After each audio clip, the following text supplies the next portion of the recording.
नई नवेली दुल्हन जिसकी शादी होकर अभी कुछ दिन पहले ही घर के अंदर आई थी, घर में बैठी है और दोस्तों तभी वहाँ पर कुछ लड़के आते हैं और एक लड़का घर के अंदर जाता है। उसके हाथ में चाकू था और घर के अंदर जाते ही वह इधर उधर भी नहीं देखता है, सीधा उस दुल्हन के गले पर उस चाकू को घुमा देता है और दोस्तों वहीं पर वह दुल्हन लहूलुहान ज़मीन पर गिर जाती है। और उसके बाद जब पुलिस को बुलाया जाता है और पुलिस उस आरोपी को पकड़ती है, वह भाग रहा था, उसके पाँव में गोली मारी जाती है और फिर यहाँ पर जब पूछताछ की जाती है तो जो चीज़ें सामने आती हैं लोग भी यह देखकर चौंक जाते हैं, क्योंकि लोग यह कह रहे थे कि इससे तो अच्छा शादी होती ही ना तो अच्छा रहता। क्या हुआ था इस घटना के अंदर, पूरी जानकारी यहाँ पर लेने वाले हैं। वीडियो को लास्ट तक ज़रूर देखा करें। नमस्कार, मैं हूं सुदेश कुमार और तिरछी बात चैनल में आपका स्वागत है। यह घटना उत्तर प्रदेश के कौशाम्बी जिले के अंदर सैनी थाना पड़ता है, जिसके अंतर्गत सिरदू गांव पड़ता है। सिरदू गांव के अंदर 10 अक्टूबर को शाम के समय किसान अपने खेतों में लगे हुए थे। छाँव का समय था, सभी लोग धान वगैरह की फसल समगा रहे थे, यानी कि धान की फसल को काटा जा रहा था। और इन लोगों में 2 पति पत्नी भी थे। पति का नाम मोहन पटेल और उसकी पत्नी का नाम सुमित्रा देवी था। ये दोनों भी अपने खेत में लगे हुए थे फसल काटने, क्योंकि गेहूं की बुवाई का टाइम आ रहा था, तो यह अपने खेतों को सही करने में और बुवाई जुताई के लिए तैयार करने में लगे हुए थे। तभी 10 अक्टूबर की शाम को जैसे कि मोहन पटेल और उसकी पत्नी सुमित्रा खेतों पर काम कर रहे, तो मोहन पटेल के फ़ोन पर घर से फ़ोन आता है उसके छोटे बेटे छोटू का, और वह घबराई हुई सी आवाज़ में कहता है, पापा जल्दी घर आ जाओ, क्योंकि घर पर जो भाभी है उसकी किसी ने चाकू मार करके हत्या कर दी है। इतने में यह खबर सुनते ही मोहन पटेल और उसकी पत्नी सुमित्रा के हाथ में से दरांती छूट जाती है खेत में ही, और वे तुरंत सीधा घर की तरफ दौड़ते हैं।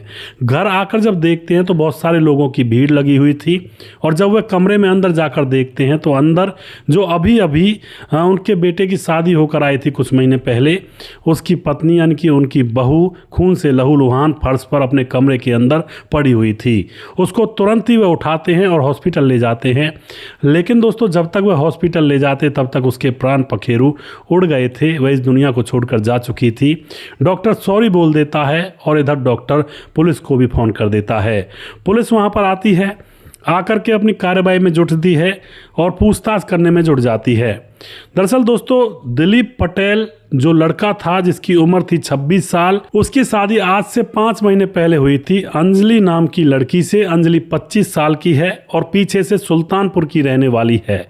इन दोनों की शादी को 5 महीने गुजरे थे। दिलीप का छोटा भाई जिसका नाम छोटू होता है, और दिलीप के पिता का नाम मोहन पटेल और माँ का नाम सुमित्रा देवी है। तो यह भरा पूरा परिवार है। अब इधर पुलिस पूछताछ कर रही थी घर के अंदर आकर के। पुलिस ने पूछा कि लास्ट टाइम किसने देखा था उन लोगों को घर के अंदर आते हुए, तो घर में एक भांजा रहा करता था, वह वहीं पर पड़ता था। तो 7 साल का भांजा कहता है कि 3 लोग आए थे मोटरसाइकिल से और घर के दरवाजे पर आकर मुझसे पूछ रहे थे कि अंजलि कहाँ है। उसके बाद मैंने बताया कि मामी तो अंदर है, और उन लोगों के हाथों में मिठाई के डब्बे थे। वे कह रहे थे कि हम शादी की खुशी में मिठाई देने के लिए आए हैं। तो अब बच्चे से पूछ करके कि कौन से कमरे में है, उनमें से एक आदमी उतरता है और सीधा अंजलि के कमरे में जा कर के चाकू से उसकी हत्या कर देता है। पहले कुछ बातचीत होती है, लेकिन इतने में ही उसकी हत्या कर दी जाती है। इतने कोई वहाँ पर आ पाता। हत्या करने के बाद अब वह तो वहाँ से भाग जाते हैं, लेकिन जो 7 साल का वह भांजा था वह देखता है कि घर के अंदर कुछ हुआ है, तो एकदम से भाग करके अपनी मामी के कमरे में जाता है। तो वहाँ पर देखता है कि उसकी जो मामी है वह खून से लथपथ है। तो वह भाग करके अपने छोटे मामा छोटू को बुलाता है और उसको बताता है कि मामी को कुछ लोग मार कर चले गए। अब जो छोटू होता है वह हल्ला मचा देता है, पूरा गांव इकट्ठा हो जाता है और इधर माँ बाप के पास फ़ोन कर देता है और माँ बाप उसको लेकर हॉस्पिटल पहुंचते हैं, लेकिन वहाँ पर वह मृत घोषित कर दी जाती है। यह सारी जानकारी पुलिस के सामने बताई जाती है। अब पुलिस अपनी कार्रवाई में आगे जुटती है कि अब आगे की जो जर्नी है वो किस तरह से आगे का केस सॉल्व किया जाए। तो अब यहाँ पर पुलिस गाँव के अंदर कुछ एक CCTV कैमरे लगे हुए थे, उनको खंगालती है। तो वहाँ पर कोई क्लू नहीं मिलता है पुलिस को ज़्यादा, उसके बाद पुलिस अब यहाँ पर देखती है कि कॉल जो अंजलि है उसके फ़ोन की कॉल डिटेल्स देखती है कि कहीं इसी के पास किसी ने फ़ोन किया हो, क्योंकि पुलिस तो बहुत तेज़ होती है। अब अंजलि की कॉल डिटेल्स जब चेक की जाती है तो पुलिस को पता चलता है कि एक लड़के से अंजलि की बार बार बातचीत हुआ करती हैं और अभी भी उस लड़के की लोकेशन यहाँ पर बोली थी जब अंजलि का कत्ल हुआ था। तो उस लड़के का नाम होता है बलवीर और जो कि कोकराज निहालपुर का रहने वाला है। उसके बारे में पुलिस पता लगाती है। अब इसने ही अंजलि के घर पर शादी के लिए पहले रिश्ता भी भेजा था, यह भी पुलिस को पता लग जाता है। तो अब शादी इनकी हो नहीं पाई थी, तो अब यहाँ पर पुलिस सारा मामला समझ जाती है। बस अब यहाँ पर सबूत जुटाने बाकी थे। समझ जाती है पुलिस की यह उसका अंजलि का प्रेमी है, पुराना प्रेमी, और जो यहाँ पर आया था और जो इसकी हत्या करके गया है। तो अब उस बलवीर की कॉल जो लोकेशन हिस्ट्री होती है उसके हिसाब से उसको बहुत जल्दी गिरफ्तार कर लिया जाता है। भागने की वह कोशिश करता है, पाँव में गोली मार दी जाती है। पकड़ने के बाद उससे सख्ती से जब पूछताछ की जाती है तो वह बताता है कि हाँ, मैंने ही हत्या की है अंजलि की। मेरे साथ मेरे 2 दोस्त और थे और हम लोग वहाँ पर मिठाई का डब्बा लेकर गए थे जिससे कि किसी को हमारे ऊपर शक ना हो और हमने ही उसको मारा है। अब तो यहाँ पर पुलिस पूरा राज उससे पूछती है कि आखिर मामला क्या था, पूरी जानकारी हमें दो। तो अब बलवीर यहाँ पर एक और अध्याय खोलता है पुलिस के सामने, एक और नया चैप्टर बताता है। बलवीर बताता है कि अब से 4 साल पहले मेरी और अंजलि की मुलाकात हुई थी। हम दोनों की मुलाकात इतनी खुशनुमा थी कि हमें बस यही लगता था कि हम दोनों एक दूसरे के लिए बने हैं। दोनों एक दूसरे के साथ घूमने के लिए चले जाया करते। अंजलि कभी पढ़ने के बहाने घर से निकला करती और हम दूर दूर समंदर के किनारे पर कभी महाराष्ट्र कभी मुंबई घूमने के लिए चले जाया करते और वापस आ जाया करते, और कभी ओयो होटल में, कभी अपने प्यार को परवान किसी होटल में। इस तरह से हम अपनी ज़िंदगी को गुजार रहे थे। अंजलि मेरे साथ जीने मरने के वादे कर रही थी और मैं भी अंजलि के साथ जीने मरने के वादे कर रहा था। तो इस तरह से दोनों में गहरा प्यार था। अब क्या होता है, 4 साल प्यार को गुजर चुके थे। अब जो बलवीर होता है वह अंजलि से कहता है, ऐसा करते हैं, हमारा प्यार बहुत पुराना हो गया है और क्यों ना हम एक दूसरे से शादी कर लें। तो अब ये दोनों अपने अपने घर वालों से पूछने की प्लानिंग करते हैं। जो बलवीर होता है उसके घर वाले तो मान जाते हैं, लेकिन अंजलि के जो घर वाले होते हैं उनसे जब अंजलि जाकर कहती है तो पहले तो घर वाले थोड़ा सा नाक भौं सकोड़ते हैं कि तूने हमारी मर्जी के खिलाफ किसी लड़के के साथ घूमती है, इश्क लड़ा रही है। जब अंजलि कहती है कि मैं पापा बहुत प्यार करती हूँ उस लड़के से, तो उसके बाद उसके घर वाले उस लड़के का आगे पीछे का सब कुछ ढूंढते हैं कि आखिर इसका कैरेक्टर कैसा है, कितना पैसा है इसके पास, कितनी प्रॉपर्टी है, कैसा खानदान कुल है। जब घर वाले पता निकाल लेते हैं कि बलवीर तो निहायत ही गरीब है, उसका ना कुल ना खानदान कोई ज़्यादा नामी गिरामी नहीं है और बस ऐसे गरीब लोग हैं ये, इनका घर भी अच्छा नहीं है, तो घर वाले अब अंजलि से मना कर देते हैं कि उस लड़के से हम तुम्हारी शादी हरगिज नहीं करेंगे, वो गरीब है, उसके पास है ही क्या, तूने देखा क्या था। अब तो दोस्तों अंजलि अपने घर वालों की बातों में दब कर रह जाती है और उसके बाद अंजलि की सगाई कर दी जाती है दिलीप पटेल से, जो 26 साल का है, जहां पर शादी होकर आई थी, और उससे शादी की तारीख तय कर दी जाती है। इधर जो बलवीर था उसको पता लगता है कि उसकी प्रेमिका की शादी की तारीख तय कर दी गई है, तो उसके पाँव के नीचे से ज़मीन खिसक जाती है, क्योंकि वह इतना प्यार करता था कि वह उसको पत्नी बनाने की बिल्कुल यही सोच लिया था उसने कि वह मेरी पत्नी ही है। अब यहाँ पर उसकी मर्जी से शादी नहीं हो रही थी, तो अब वह अपनी प्रेमिका के पास फ़ोन करता है, ये बातें करते हैं, आपस में रोते हैं, एक दूसरे के आंसू भी पहुँचते हैं। लेकिन अब तो क्या होगा, क्योंकि यहाँ पर अंजलि ने अपने घर वालों की बात को मान लिया था।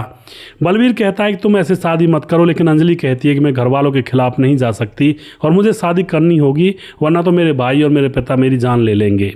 अब तो यहाँ पर दोस्तों शादी की तारीख आती है और शादी की तारीख पर धूमधाम से अंजलि की शादी हो जाती है। शादी होने के बाद जो अंजलि होती है वह ससुराल में जाती है और फिर वहाँ पर रहती है, अपने पति से मिलती है, और उसका पति इतना अच्छा और सच्चा था, वह एक ऐसा परिवार था जहाँ पर उसका मन लग जाता है और अब वह बलवीर को भूलने लगती है, क्योंकि पति बहुत ही नेक और सच्चा इंसान था, बहुत प्यार कर रहा था। तो अंजलि सोच लेती है कि मुझे इसके साथ जीवन गुजारना है, तो इससे ही प्यार से रहूँगी, अब उसके साथ क्या पढ़ना, बलवीर तो बस ऐसा ही है, वो तो मेरा पास्ट था, यानी कि उसको भूलने की कोशिश करने लगती है। 5 महीने शादी के गुजर जाते हैं। 1-2 बार अंजलि जैसे अपने मायके आई थी, तो 1-2 बार वह अपने प्रेमी बलवीर से मिल भी लेती है, संबंध भी इनके बन जाते हैं, लेकिन अब अंजलि कहने लगी थी कि अब तुम मुझे भूल जाओ, मेरी गृहस्थी बस चुकी है और अब मैं अपने पति के साथ ही खुश हूँ। लेकिन बलवीर कहाँ मानने वाला था। वो बार बार कहता है कि चलो ठीक है तुम अपने घर पर रहो, लेकिन मुझसे कम से कम बातचीत तो कर लिया करो। अंजलि कहती है कि मैं तुमसे बात करूंगी, किसी दिन मेरे पति को पता लग गया कि ये किसी लड़के से बात करती है तो जो मेरा सम्मान हो रहा है, उस परिवार के अंदर जो मुझे इज्जत मिल रही है वो इज्जत भी नहीं मिलेगी, और ना मैं फिर वहाँ की रहूँगी और ना मैं फिर तुम्हारे पास आ सकूँगी। तो मेरा जीवन बर्बाद क्यों करते हो, तुम मुझसे दूर हो जाओ। लेकिन दोस्तों अब बलवीर जैसे ही वह अपने ससुराल चली जाती है तो फिर बार बार उसके पास फ़ोन करता है, बार बार उससे बात करने की कोशिश करता है। वह कभी फ़ोन उठा लिया करती है, कभी नहीं उठाती है। इसी तरह से मामला चल रहा होता है। और अब जो बलवीर होता है वह कहता है, धमकी देता है कि तुम मुझसे संबंधों में नहीं रहोगी तो मैं तुम्हारी हत्या कर दूंगा। इस तरह की बात वह कहने लगता है। वह यह भी कहता है तुम मेरा फ़ोन क्यों नहीं उठाती, तो वह यही बात कहती है कि मेरा पति होता है घर में, कभी ससुर होता है, कभी सास, कभी देवर, घर वाले होते हैं, तुमसे बात कैसे कर सकती हूँ मैं इस तरह से। लेकिन बलवीर बिल्कुल बहुत ज़्यादा इलू इलू के चक्कर में था। अब यहाँ पर क्या होता है, बलवीर धमकी दे देता है इस अंजलि को कि अब मैं तुम्हारी हत्या कर दूंगा अगर तुमने मेरे साथ बात नहीं की तो। लेकिन अंजलि कहती है कि ये ऐसे कैसे हत्या कर देगा, या तो मुझे दिल से चाहता है। उसके बाद अंजलि अब उससे परेशान होकर के उसका फ़ोन नंबर ब्लॉक कर देती है और अब अंजलि आराम से रह रही होती है। अंजलि को पता नहीं था कि आगे का तूफान कैसा आने वाला है। और उसके बाद दोस्तों 10 अक्टूबर आता है। 10 अक्टूबर को वह अपने दोस्तों के साथ पूरी तैयारी करके बलवीर और वह पहुंच जाता है अंजलि के घर। अंजलि के सास ससुर खेतों पर लगे हुए थे और छोटा सा भांजा था, वह ट्यूशन के लिए जा रहा था। और जो अंजलि का छोटा देवर था वह अपना यार दोस्तों के पास खड़ा हुआ बाहर बातें कर रहा था। और जो अंजलि का पति था वह नौकरी किया करता था, तो वह नौकरी करने के लिए शहर गया हुआ था, शाम को आया करता था। अंजलि कुल मिलाकर घर के अंदर अकेली थी और एकदम से दरवाजे पर वह बाइक रोकते हैं। तो जैसा मैंने आपको कहानी के स्टार्टिंग में बताया, छोटा सा भांजा मिलता है, वह ट्यूशन पढ़ने के लिए जा रहा था। तभी वह पूछते हैं कि तुम्हारे घर में अंजलि जिसकी शादी हुई अभी अभी वो कहाँ है, हमें मिठाई देनी है। तो छोटा सा बच्चा कह देता, सोचता है कि मिठाई देने के लिए कोई रिश्तेदार हैं, अंदर की तरफ इशारा कर देता है। और फिर वह बलवीर उनमें से उतर कर जाता है और जा कर के पहले तो यह कहता है कि तुम्हें अब अपनी किए का फल भुगतना होगा, तुमने जो मेरा फ़ोन नंबर ब्लॉक में डाला। तो दोस्तों ब्लॉक कर दिया। अब उसके बाद वह चाकू निकालता है और जैसे तैसे, टाइम भी नहीं लगाता है और एकदम से उसकी हत्या कर देता है, गले पर घुमा देता है और वहाँ से तुरंत फरार हो जाता है। छोटा सा भांजा इतने भीतर आता है, इतने तो कांड हो चुका था। और उसके बाद वह अपने जोर जोर से चिल्लाने लगता है, रोने लगता है कि मामी को मार गए, मामी को मार गए। छोटे मामू को बुलाता है, छोटा मामू जो छोटे लाल था वह उसको बुलाया जाता है, वह आता, वह भी घबरा जाता है।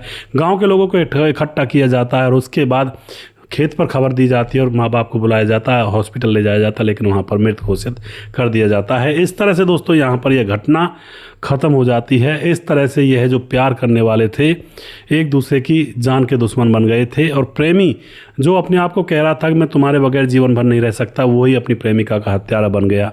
ये प्यार नहीं होता, ये सिर्फ हवस और वासना होती है। क्योंकि कोई भी प्यार करने वाला अपने दूसरे पार्टनर के ऊपर आंधी तो बहुत दूर की बात है, एक धूल का तिनका भी नहीं गिरने देता है। उसकी शादी भी हो जाती है तो उसकी वहाँ पर भी रक्षा करता है, वो होता है असली प्रेमी। ये क्या कि किरण तू मेरी ना हो सकी तो तुझे किसी और की भी ना होने दूंगा, ये तो बकवास की बातें हैं दोस्तों। क्योंकि जो प्यार या प्रेमी होगा या जिसके मन में प्यार बसा होगा वो किसी की हत्या कैसे कर सकता है।